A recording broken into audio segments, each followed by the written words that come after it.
Gravar aqui pelo celular também. Então, galera, uma boa tarde para vocês. Já passou do meio-dia, nós estamos aqui com o terceiro ano do ensino médio. Essa aula é uma aula voltada para o Enem, com certeza. E nós estamos aqui no capítulo 32, né? Eu iniciei, quem pegar os resumos aí da aula vai ver que nós iniciamos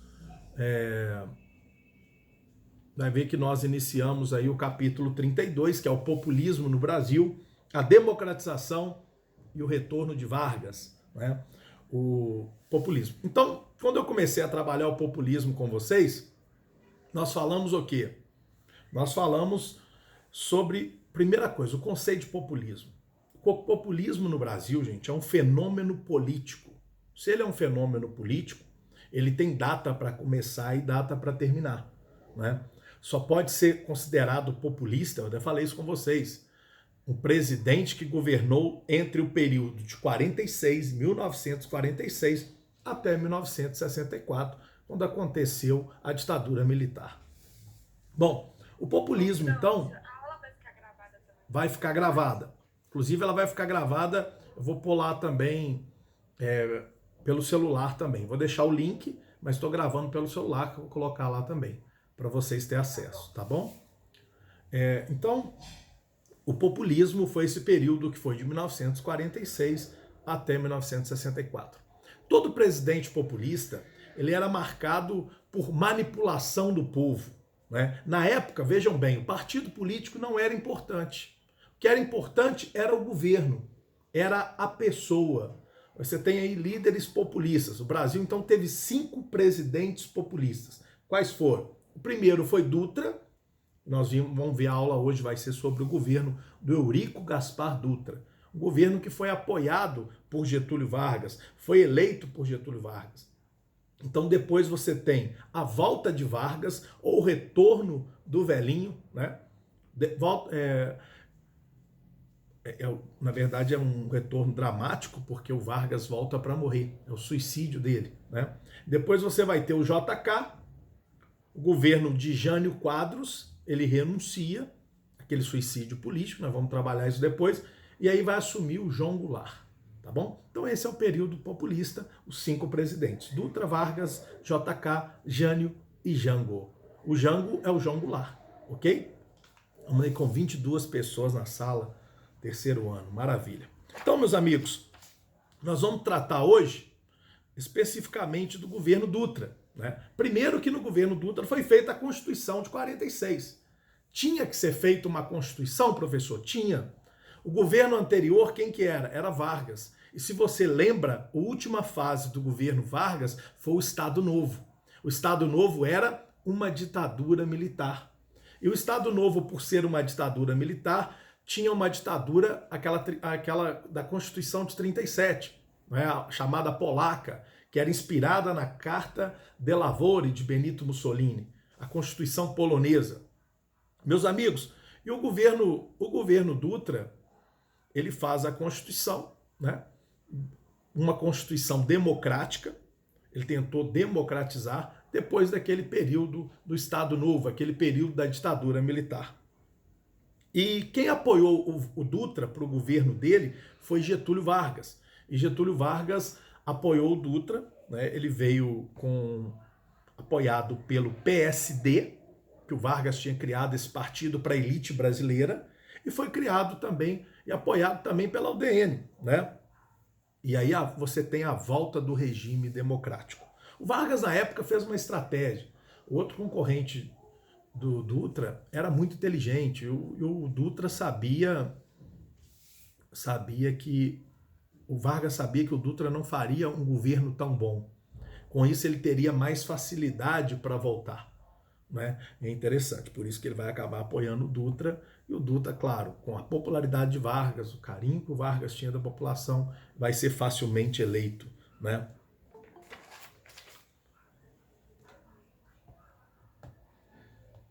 Pedindo para permitir a entrada aqui, entrou mais uma aí, né? Estamos com 23 online. Bom, vamos lá. Então, meus amigos, a primeira coisa que a gente tem que entender sobre o governo Dutra é que o governo Dutra, quando começou o seu governo, em 1946, estava iniciando o quê? Iniciando a Guerra Fria. estava iniciando a Guerra Fria. A conjuntura internacional era uma conjuntura complicada, né? E o Dutra, naquele momento, ele vai se alinhar a quem? Ele vai se alinhar aos Estados Unidos. Lembra daquela velha política da boa vizinhança da década de 30 com Vargas? O Dutra vai tentar manter aquilo, uma boa parceria com os Estados Unidos. E para isso, claro, o Dutra vai caçar o registro do Partido Comunista no Brasil. O Dutra não vai permitir que o Partido Comunista vigorasse na legalidade, ou seja, ele colocou o Partido Comunista na legalidade. E o Dutra também, naquela época, ele fechou 143 sindicatos, todos eles ligados ao comunismo e também à esquerda do Brasil. Então, como ele tinha apoiado os Estados Unidos, ele tinha que mostrar que a briga dele, do Brasil, do governo Dutra, também era contra o comunista. E para isso, ele fez na cidade de Petrópolis, né, lá no Rio de Janeiro, aquela cidade serrana gostosa que tem lá, linda, né? A Conferência Interamericana da Manutenção da Paz e Segurança do Continente. Essa reunião aconteceu logo em 47, né, lá em Petrópolis. E nessa reunião, pessoal, isso é importante, foi assinado o Tratado Interamericano, olha só, Tratado Interamericano de Assistência Recíproca, conhecida como TIAR. E o que dizia esse tratado? Esse tratado promovia a defesa de todo o hemisfério ocidental contra as agressões soviéticas. Ou seja, todo país aqui no continente americano e também na Europa Ocidental, né, principalmente quando eles apoiavam os Estados Unidos contra o comunismo, eles fizeram uma corrente para se defender contra o comunismo. Ou seja, qualquer país do continente americano, se fosse atingido contra o comunismo, todos os países se sentiriam atingidos. Então eles fazem uma corrente com esse tratado, assina esse tratado, o TIAR em Petrópolis, né? E aí todos passam a ser responsáveis por todos. Ou seja, um ataque ao Brasil significava um ataque aos Estados Unidos e vice-versa, ao México, aos outros países que aderiam ao capitalismo naquele momento, né? E o governo brasileiro, claro, ele vai romper, o Dutra vai romper relações com a União Soviética, né? Com a República, a União das Repúblicas Socialistas Soviéticas. Ele tinha que romper, porque esse era o acordo. E com isso, ele acabou também aqui no Brasil caçando vários mandatos, né, de políticos. Por exemplo, você vai ter o Luiz Carlos Prestes, que era um senador da República que vai perder o seu mandato. Você vai ter um deputado, por exemplo, Carlos Marighella, esses nomes vocês vão ouvir muito falar deles na ditadura, que era um deputado federal, vai perder o seu mandato. Você vai ter 23 deputados estaduais de esquerda, comunistas, que vão perder o mandato, diversos vereadores, né, pelo Brasil. E é interessante, isso Dutra mostrava a sua política, que era uma política contrária ao comunismo naquele momento. E a economia no governo Dutra? A economia, pessoal, foi uma economia complicada. Por quê? Porque tem um historiador chamado Thomas Skidmore, e ele avalia que na economia de Dutra ela tem dois momentos. O primeiro momento seria de 46 até 47, aonde o Dutra ele vai adotar princípios do liberalismo. Como é que seria isso? Não é? Ele vai fazer uma importação de bens de consumo, segundo ele, para modernizar a sociedade brasileira. Só que isso, o produto começou a entrar no Brasil muito barato e foi quebrando os empresários brasileiros. Trouxe um arraso da nossa economia. O Brasil, nessa época, exportou de tudo que você imaginar. Até produto para você andar na neve, né? O Brasil trouxe nessa época. Foi uma explosão, uma entrada de produtos, uma enxurrada de produtos americanos, os chamados enlatados, né, dos Estados Unidos. Então chegou no Brasil com muita força. O Brasil se abriu para receber empréstimos, né? Mas por outro lado ele teve a sua economia muito fragilizada nesse momento. No segundo momento, ele fala de 1947 a 50, ele chama essa economia de controle cambial. Porque quando o Dutra percebeu que as empresas estavam quebrando, ele faz um controle cambial, né? Quer dizer, ele aumenta a taxa de câmbio, então todo produto que começou a entrar no Brasil começou a entrar com uma taxa de câmbio muito alta, o preço do produto muito alta, então quem produzia no mercado brasileiro né, no mercado nacional, conseguia produzir um produto mais barato daquele que era importado. Ou seja, no primeiro momento o Dutra se abriu, no segundo momento ele fecha a economia. Inclusive começa a importar máquinas, né, para o setor industrial, para tentar alavancar e tentar corrigir a falha no primeiro momento, onde muitas empresas, né, foram quebradas no Brasil. Com 25 pessoas na sala nesse momento. Maravilha, pessoal. Pessoal, também aconteceu no Brasil, no governo Dutra, uma coisa que é muito cobrada no Enem. Atenção, bisu para o Enem. O chamado Plano SALT. SALT, S-A-L-T-E. O Plano SALT, meus amigos, era um plano para promover o desenvolvimento dos setores de saúde, alimentação, transporte e energia. Então o governo queria, só que teve um problema, faltou dinheiro. O governo não conseguiu completar tudo aquilo que ele queria nesse período. Pavimentação de estrada, nós vamos falar até um pouquinho aqui na frente das realizações do governo Dutra. Faltou dinheiro, né? O índice de execução das obras do Plano SALT, que era um plano para modernizar o Brasil, né? Fazer o Brasil crescer, foi em torno de 75%. 25%. Né? Tem até um gráfico aqui na página de vocês, 54, que mostra isso. Ó. O setor da saúde foi 13%, o transporte ele cresceu 51%, o de alimentos 14%, o setor de energia 11%. Né? Aqui está falando até um total de 91%, mas foi em torno de 75% aí de conclusão. Tá? Então, quais são os grandes eventos marcantes do governo Dutra? Primeiro, pessoal, o Dutra, em 1946, aliás, essa medida que o Dutra tomou nessa época se mantém até os dias de hoje.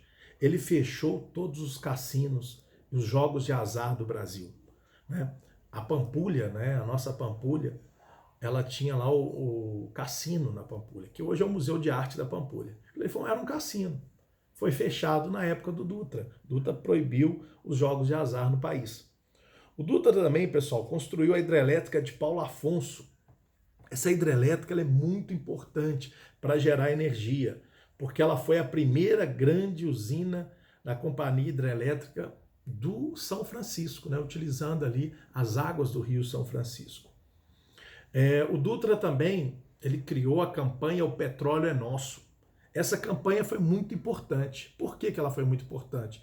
Porque ela não aceitava que nenhuma empresa internacional ou estrangeira, ela não aceitava, o Eric acabou de entrar aí, ó, 24 na sala agora, ela não aceitava que nenhuma empresa estrangeira explorasse o nosso petróleo.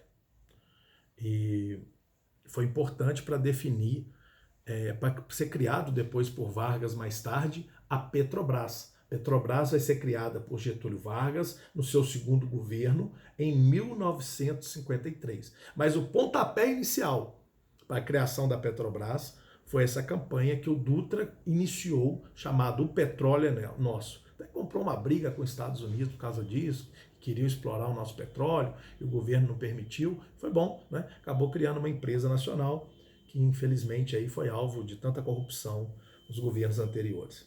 Bom, e a Petrobras criada então em 53 por Vargas. Outra coisa importante criada no governo Dutra, ele criou a CNPq, né? Vocês vão ter muito contato com a CNPq quando estiverem na universidade, na faculdade, principalmente, meus amigos, a pessoal que vai fazer mestrado, doutorado, CNPq dá bolsa de estudo para financiar seus estudos, né? Então, para quem faz mestrado, doutorado e não trabalha, precisa de bolsa, e essa bolsa muitas vezes ela vem da CNPq, você apresenta o seu projeto, né? O que você vai pesquisar e tudo, e aí então aquele dinheiro é liberado para você ter um recurso enquanto faz, nos anos que faz a pesquisa, você ter aquele dinheiro liberado, né? É muito importante. Isso foi criado no governo Dutra, também se mantém até os dias de hoje. Outra obra importante dele, que faz parte do Plano SALT, é a Via Dutra, né? Aquela rodovia que liga o Rio de Janeiro até São Paulo. Recebe o nome dele porque foi ele que fez, né? A Via Dutra também foi uma obra conhecida, né, no governo Dutra. Outra coisa importante do governo Dutra foi a construção na época do estádio Maracanã. Né? O Maracanã foi construído para a Copa do Mundo de 1950 no Brasil. Essa Copa aconteceu aqui, né?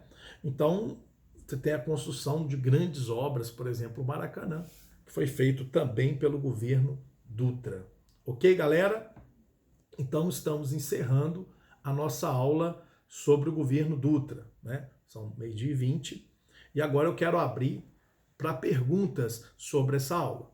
Então, quem tiver perguntas pode abrir o microfone, pode fazer por escrito também, não tem nenhum problema, tá bom? E outra coisa importante, logo depois eu vou explicar como é que eu quero os trabalhos e o para casa que vai vir logo a seguir.